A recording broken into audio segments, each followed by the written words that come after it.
UP में BJP अपनी राजनीति को उस स्तर पर ले जाने का रास्ता तैयार कर रही है कि अगर उनकी इस रणनीति पर ठीक तरीके से काम किया जाए तो बीजेपी की अगली आने वाली पीढ़ियों को सियासी फायदा खूब होगा।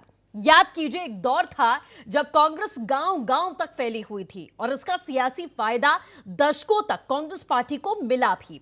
ऐसा ही पश्चिम बंगाल में सीपीएम को मिला। सालों तक पश्चिम बंगाल में सीपीएम की सरकार बनी रही और गुजरात में बीजेपी संगठन को भी ऐसी ही मजबूती मिली। अब इसी मजबूती को अपना मकसद बनाकर यूपी में अपनी रणनीति आगे बढ़ा रही है बीजेपी।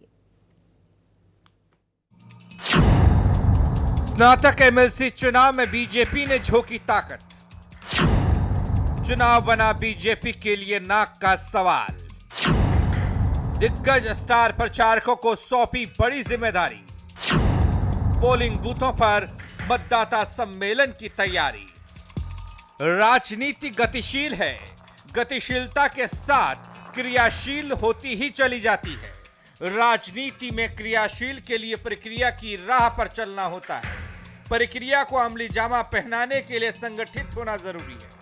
संगठित रास्ते से संगठन में मजबूती आती है और इसी मजबूती से जनता के दिलों में पार्टी अपनी जगह बनाती है। बीजेपी ने राजनीति की इसी रणनीति को लगता है बखूबी जान लिया है। इसीलिए तो जिन चुनावों में बीजेपी सीधे नहीं उतरती थी, अब उन चुनावों में अपनी शानदार उपस्थिति दर्ज कराने के लिए अपनी पूरी ताकत लगा रही है। भारतीय जनता पार्टी चुनाव के लिए ही सिर्फ तैयारी नहीं करती। हमारा काम कार्यकर्ताओं के माध्यम से, संगठन के माध्यम से, सरकार के माध्यम से समाज की सेवा करना भी है। तो ये हम हरदिश करते हैं, 12 महीना करते हैं। कुछ पार्टियां जरूर है देश में, या अधिकतर पार्टियां जो चुनाव आने पर ही कुछ करती है, लेकिन बीजेपी में अन्य पार्टियों में अंतर। बीजेपी अपनी गतिशील राजनीति को रफ्तार देने के लिए यूपी में हो रहे स्नातक कोटे के एमएलसी चुनाव में हिस्सा ले रही है।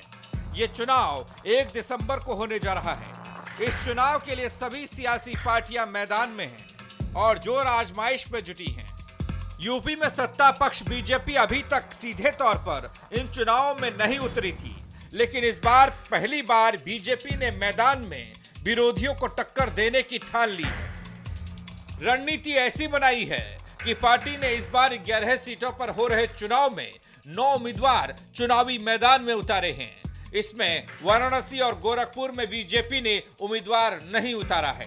ऐसा कई उदाहरणों से सामने आ रहा है कि भारतीय जनता पार्टी अब हर तरह के चुनाव के लिए काफ़ी गंभीर हो गई है और उनका प्रयास ये है कि हर तरह के चुनाव, चाहे वो किसी भी स्तर के हों, उसमें पार्टी मजबूती से सामने आए, जिससे कि सबसे बड़ी पार्टी और सबसे मजबूत पार्टी होने का जो उनका दावा है वो और मजबूत हो।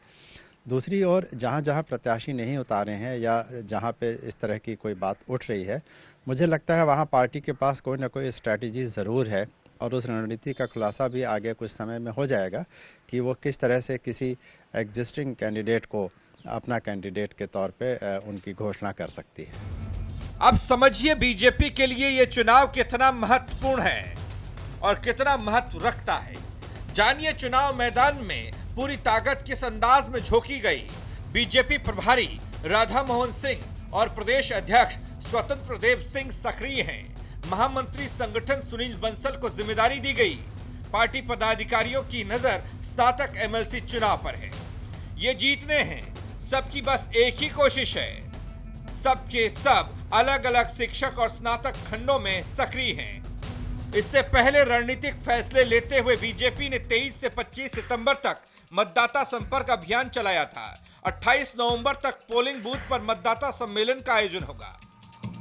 देखिए, भारतीय जनता पार्टी जितने भी चुनाव हैं उनमें सब में एक रणनीति बनाती है। आज उत्तर प्रदेश का नौजवान नाराज है और इसी डर से कि उत्तर प्रदेश में मुख्यमंत्री का जो क्षेत्र आता है गोरखपुर, प्रधानमंत्री का जो निर्वाचन क्षेत्र है वो बनारस है, वहाँ पर इसलिए प्रत्याशी नहीं उतारे क्योंकि उनको पता है कि नौजवान किस तरीके से, किस कदर उनसे नाराज है। उत्तर प्रदेश में जितनी भी परीक्षाएं हुई, सबके पेपर लीक हुए और उसके बाद किस तरीके से भ्रष्टाचार हुआ उन पेपरों में, कह सकते हैं कि इससे साफ पता चलता है कि उत्तर प्रदेश में भाजपा एमएलसी स्नातक चुनाव में बच बच कर राजनीति कर रहे, लेकिन कहीं पर भी प्रत्याशी उतारे हों बुरी तरीके से हारेंगे। कि भारतीय जनता पार्टी स्नातक चुनाव लड़ती रही है, जीतती भी रही है, लेकिन इस बार पार्टी पूरी ताकत के साथ लगी है। जनता का समर्थन हमको, हमारे कार्यकर्ता संगठन पूरी तौर से लगा हुआ और पूरी तौर से निश्चित है कि बीजेपी सभी सीटों पे भारी मार्जिन से जीतने जा रही है। वैसे आपको बता दें कि यूपी में कुल 100 विधान परिषद सीटें हैं। इनमें से बीजेपी के पास महज 21 सदस्य हैं, जबकि सपा के पास 55 हैं और बसपा के पास 8 विधान परिषद सदस्य हैं। इसके अलावा कांग्रेस के पास 2 सदस्य हैं। इनमें से एक सदस्य दिनेश प्रताप सिंह ने बीजेपी का दामन थामा है। इसके अलावा 5 सदस्य स्नातकों की ओर से चुने जाते हैं। 6 सदस्य शिक्षक संघ के द्वारा चुनकर आते हैं। इन सदस्यों के क्षेत्र कई जिले और कई मंडलों को मिलाकर होते हैं। तो इसे कहेंगे, बस इतना कहा जा सकता है, ये बीजेपी की राजनीति की रणनीति का हिस्सा है, जिसका सिर्फ और सिर्फ एक ही मकसद है, अपनी जीत हासिल कर जनता के दिल में अपनी पैठ बनाना।